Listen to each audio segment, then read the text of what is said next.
अमरावतीचे माजी खासदार आणि अनुसूचित जाती जमाती आयोगानं अध्यक्ष आनंदराव अडसूळ यांना त्रास वाढल्यानं अमरावती येथील एका खासगी रुग्णालयात दाखल करण्यात आलाय।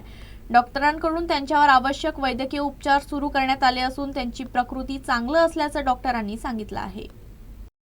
अमरावतीचे माजी खासदार आणि ज्येष्ठ शिवसेना नेते आनंदराव अडसूळ यांना कफाचा त्रास वाढल्यानं त्यांना अमरावती येथील एका खासगी रुग्णालयात दाखल करण्यात आलं। अडसूळ यांच्या प्रकृतीची माहिती मिळताच भाजप आमदार संजय कुटे यांनी रुग्णालयाला भेट देत त्यांच्या तब्येतीची विचारपूस केली। त्यांनी डॉक्टरांशी चर्चा करून उपचाराविषयी माहिती जाणून घेतली। तसंच अडसूळ यांना लवकर बरं होण्याच्या शुभेच्छा दिल्या। तर या भेटीदरम्यान रुग्णालयात उपस्थित असलेल्या माजी आमदार अभिजित अडसूळ यांच्यासोबत आमदार संजय कुटे यांचीही चर्चा झाली। तर येणाऱ्या निवडणुकांच्या पार्श्वभूमीवर ही चर्चा झाल्याची माहिती मिळत असून स्थानिक राजकारणात या भेटीला विशेष महत्त्व मिळालं आहे। तर त्यांची प्रकृती स्थिर असून डॉक्टरांच्या मार्गदर्शनानुसार उपचार सुरू आहेत, अशी माहिती रुग्णालयातर्फे देण्यात आली।